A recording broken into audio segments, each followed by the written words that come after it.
नमस्कार, आप देख रहे हैं छत्तीसगढ़ एक्सप्रेस। मैं हूं आपके साथ हिमांशु दीक्षित। बड़ी खबर से शुरुआत करेंगे। छत्तीसगढ़ में 1 मई से शुरू हो जाएगा वैक्सीनेशन। 18 प्लस लोगों को वैक्सीन लगाई जाएगी। वैक्सीनेशन पर संशय के बादल जो छाए हुए थे पिछले कुछ दिनों से, उस पर विराम लगा दिया है टीएस बाबा ने। स्वास्थ्य मंत्री टीएस सिंहदेव ने इन सारी खबरों पर विराम लगा दिया। मुख्यमंत्री और स्वास्थ्य मंत्री की बैठक में रणनीति बनी। प्रणाम, जोहार, नमस्कार। बहुत दिनों से इस बात की मांग थी कि 18 साल से ऊपर 18 से 45 आयु वर्ग के नागरिकों को भी टीकाकरण हो, और इस मांग को सोनिया जी ने भी, राहुल जी ने भी, हमारे मुख्यमंत्री जी ने भी, हम सब ने उठाया था। और 1 मई का दिन अब आ गया। कल 1 मई के दिन टीका लगे ना लगे, इस पे संशय बनी हुई थी कि टीका पहुंचेगा कि नहीं। हमने तैयारी रखी थी स्वास्थ्य विभाग की ओर से, लेकिन टीका पहुंचेगा कि नहीं इसका निर्णय नहीं था। आज माननीय मुख्यमंत्री जी ने वरिष्ठ अधिकारियों के साथ सभी मंत्रिमंडल के सदस्य उपस्थित थे, उसमें ये निर्णय लिया है कि जितनी वैक्सीन हमारी आ रही है वो सभी वैक्सीन को हम 1 तारीख से ही लगाना चालू कर देंगे, क्योंकि लोगों में बहुत उत्सुकता इस बाबत थी कि देरी ना हो। क्योंकि हवाई जहाज से ये वैक्सीन करीब 11:30 बजे पहुंचेगी। हमारा अनुमान है कि वेयर हाउस में 12:30 बजे तक ये वैक्सीन आ जाएगी। तो 12:30 बजे से कल ही जहां जहां वैक्सीन को पहुंचा के टीकाकरण चालू किया जा सकता है, उसको टीकाकरण चालू करने का निर्णय माननीय मुख्यमंत्री जी ने लिया है। इसमें यह है निर्णय साथ में कि सामाजिक न्याय को भी ध्यान में रखते हुए सबसे पहले अंत्योदय वर्ग के, जिनके राशन कार्ड गुलाबी राशन कार्ड कहते हैं, अंत्योदय के राशन कार्ड हैं, उनको नागरिकों को पहले लगेगा, फिर बीपीएल के नागरिकों को लगेगा, और फिर एपीएल के नागरिकों को लगेगा। और स्वास्थ्य मंत्री टीएस सिंहदेव जी इस वक्त खुद हमारे साथ जुड़े हुए हैं, सीधे उनसे बात करेंगे। टीएस बाबा, स्वागत है आपका। टीएस बाबा, 2 या 3 दिन पहले जब मेरी आपसे बात हो रही थी तब विस्तार से बात हुई थी और आपने परिस्थितियां बताई भी थी कि किस तरह से केंद्र ने राजनीति की है, कैसे ये आदेश निकाल दिया या फिर एक तरह से वैक्सीनेशन की बात कह दी है। फिर आपने भी बताया था कि 50 लाख में से आपने जो ऑर्डर दिया है 25 लाख का आपको जून जुलाई तक मिलेगा, और 25 का तो जवाब ही नहीं आया। तो फिर मैं आपसे जानना चाह रहा था कि प्रैक्टिकली कैसे आप इसको संभव करेंगे, ये जो इतना बड़ा टास्क है। जी, वैक्सीनेशन तो तभी होगा जब वैक्सीन आएगी। बिल्कुल। और क्रमशः वैक्सीन आएगी, क्रमशः टीकाकरण होगा। एक तरफ 45 साल से ऊपर के जो नागरिक हैं वो पृथक के टीकाकरण केंद्रों में जैसा टीका चल रहा था वो टीका उनको लगता रहेगा। अब ये जो आबादी है 18 साल से 45 साल के अंदर की, जिनको केंद्र सरकार ने त्याग दिया है टीकाकरण के संदर्भ में, हमारे मुख्यमंत्री जी ने निर्णय लिया कि नहीं, राज्य सरकार खर्च उठाएगी, और टीके के लिए ऑर्डर कर दिया। तो 50 लाख टीका का ऑर्डर जा चुका है, 25 लाख और कोविशील्ड के टीके के लिए भी ऑर्डर चला जाएगा। करीब 1 करोड़ 20 लाख 1 करोड़ 30 लाख के बीच में हमारा अनुमान है कि लोगों को ये टीका लगना है, 18 से 45 साल के बीच के नागरिकों को।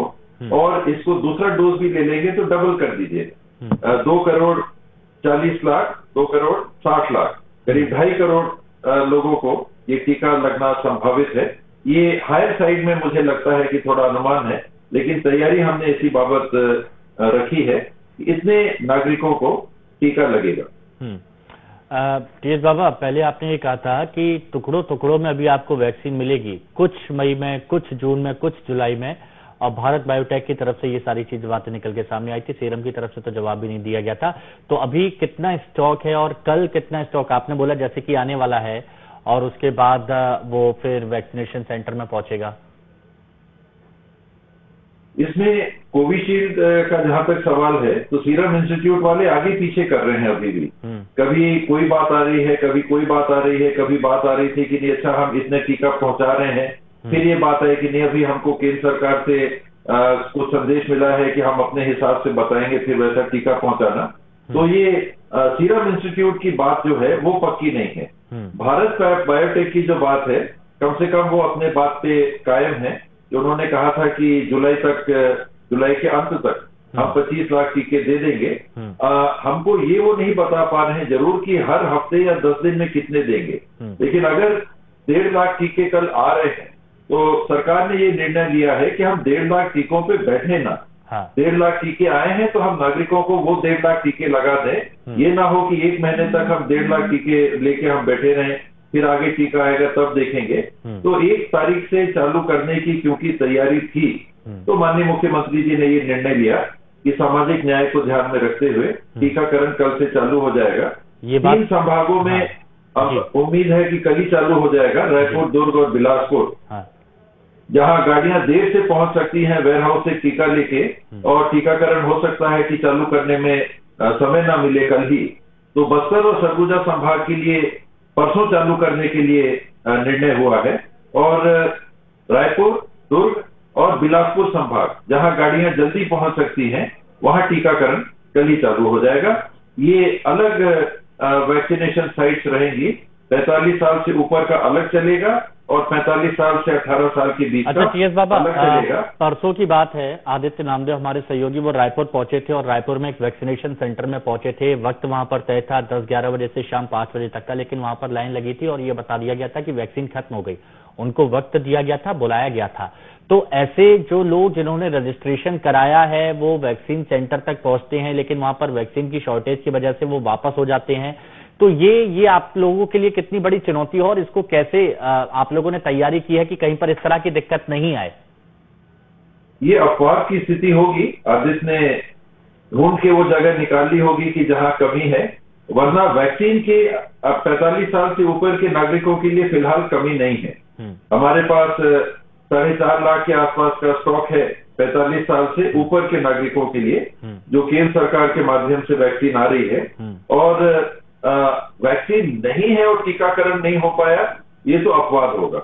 लोग नहीं आ पा रहे हैं क्योंकि अभी लॉकडाउन है, तो आने जाने में संख्या कम हो रही है, ये जरूर हो रहा है। लेकिन वैक्सीन नहीं है 45 साल के ऊपर के नागरिकों के लिए, ये बात सही नहीं। क्या कोई चुनौतियां आपको आ सकती हैं?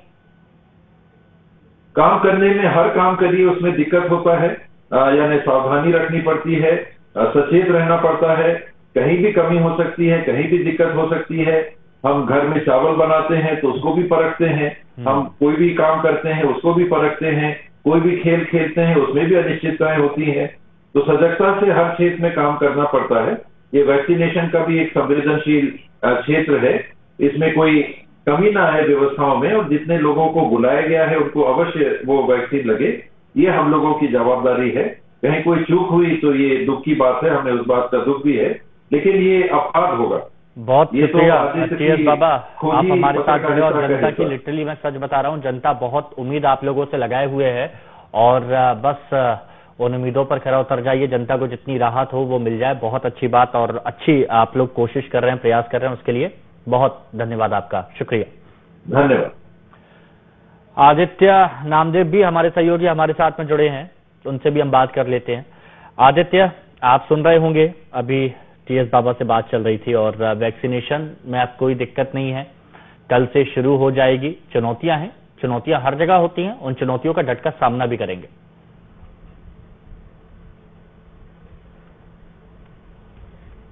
बिल्कुल, देखिए माशी जी, मैं चाह रहा था कि स्वास्थ्य मंत्री की सीधे रायपुर सांसद से बात कराता, क्योंकि बहुत जरूरी है। बीजेपी भी काफी कुछ आरोप लगा रही सीधे तौर पर, जिस तरह से पहले गुलाबी कार्ड, फिर बीपीएल, फिर एपीएल, पहले वैक्सीन नहीं, अब वैक्सीन आ गई, अब शुरू करेंगे। तमाम जो आरोप जो हैं वो पहले जो मुख्यमंत्री केंद्र पर लगाते थे, कहीं ना कहीं अब वैक्सीनेशन शुरू हो रहा है, तो बीजेपी का भी पक्ष जानना जरूरी था।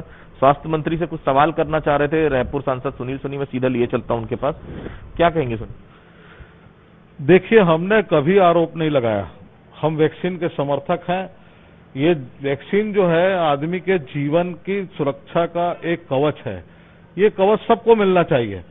ये मैं समझ नहीं पा रहा हूं कि इस कार्ड को लगेगा, गुलाबी लगेगा, नीला लगेगा, पीला लगेगा, सफेद लगेगा, इस जाति को लगेगा, इस धर्म को लगेगा।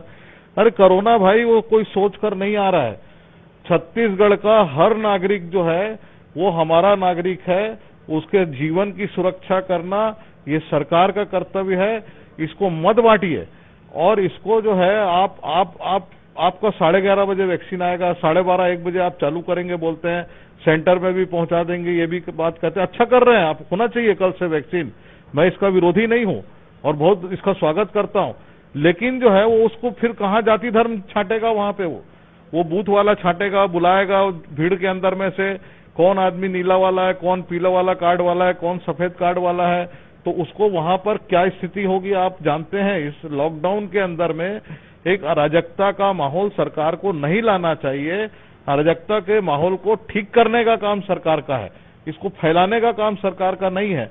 इसलिए मेरा आग्रह है कि आपको ऐसा लगता है तो मैं एक सुझाव दे रहा हूं टीएस बाबा को, स्वास्थ्य मंत्री जी को, कि आपके बहुत सी सामाजिक संस्थाएं आपसे वैक्सीन खरीदना चाहती है पैसा देके, और वो वैक्सीन लगाना चाहती है, उनको भी आप उपलब्ध कराएं, तो इससे सरकार को का आर्थिक बोझ कम होगा और साथ में वैक्सीनेशन ज्यादा होगा।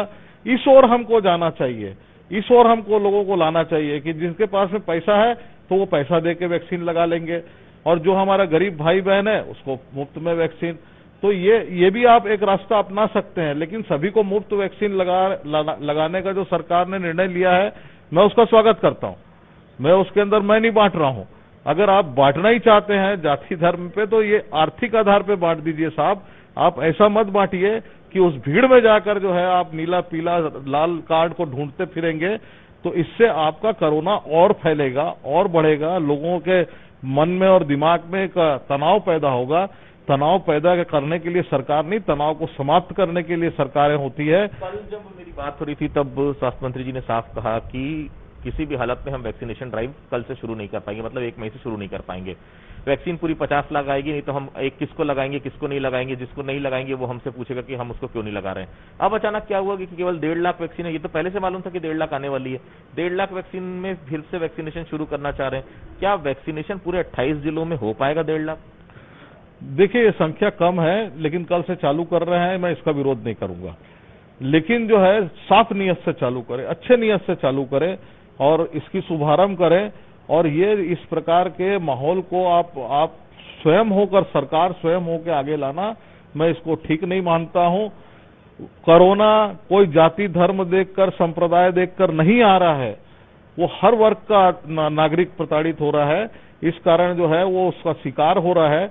सबको जीवन का ये सुरक्षा कवच प्रदान करें।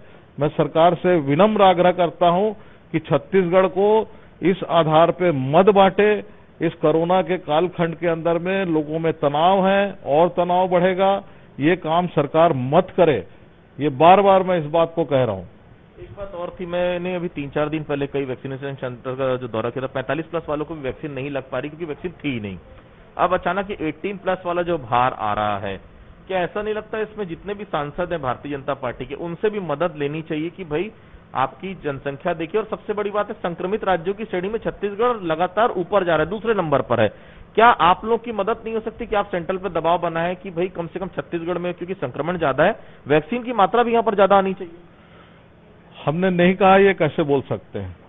हम लोग भी अपने स्तर पे प्रयास कर रहे हैं और प्रयास करके बातचीत भी कर रहे हैं। एक और सुझाव दूंगा मैं कि जो 50 लाख आप स्वयं कहते हैं, स्वास्थ्य मंत्री जी, मुख्यमंत्री जी, 50 लाख लोगों को हमने पहला वैक्सीन लगा दिया है। आप इस बात को ध्यान रखें, उनका समय अब आ रहा है सेकेंड वैक्सीन का, उसका अलग काउंटर खोलें, नहीं तो बर्बाद हो जाएगा। 50 लोगों को जो वैक्सीन लगाया उसको न काम करेगा, तो उन लोगों को दूसरे वैक्सीन का काउंटर अलग खोलें। पहली बार वैक्सीन लगा रहे उसका काउंटर अलग खोलें और इसको एक व्यवस्थित वैक्सीन करें। ये अनन्य जगह जो दिमाग दौड़ा रही है सरकार जो है, इसको छोड़कर सकारात्मक बुद्धि का उपयोग करे इस समय में, और इस प्रकार से काम करे कि जिससे वो वैक्सीन का प्रभाव जो है वो समाप्त ना हो उन 50 लाख लोगों का, और नए लोगों को भी है उस वैक्सीन के दायरे में लाया जाए। इस प्रकार से एक व्यवस्थित कार्यक्रम बनाना चाहिए। बिल्कुल, देखिए एक बात तो बहुत साफ हो गई है, वैक्सीनेशन ड्राइव कल से शुरू हो रहा है, बिल्कुल इसका स्वागत किया जाना चाहिए, और विपक्ष भी ये चाह रहा था कि वैक्सीनेशन शुरू हो।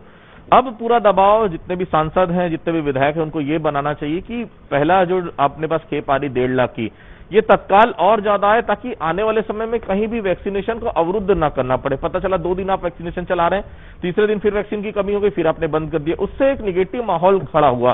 45+ में भी वही हुआ, पहले वैक्सीनेशन ड्राइव बहुत अच्छे से हुआ, बीच में थोड़ी सी दिक्कतें आई, जो 2.5 लाख वैक्सीनेशन एक दिन में हो रहा था वो 27,000 पे आकर रुक गया। तो अब जब लोगों को ये मालूम है कि वैक्सीनेशन के अलावा दूसरा कोई हल नहीं है आपके पास कोविड-19 से बचने के लिए, सरकार को सब कुछ छोड़कर युद्ध स्तर पर इस वैक्सीनेशन ड्राइव को बहुत प्रॉपर तरीके से मैनेज करने की जरूरत है, ताकि छत्तीसगढ़ जो संक्रमण लगातार बढ़ रहा है, 251 मौतें कल रिकॉर्ड की गई, इनमें भी कमियां है। और कोविड-19 का जो पूरे तरह से भयभीत हैं लोग, कोविड-19 से लगातार मौतें हो रही है, इन सबको रोका जा सके। और इसका एक ही विकल्प है वैक्सीनेशन।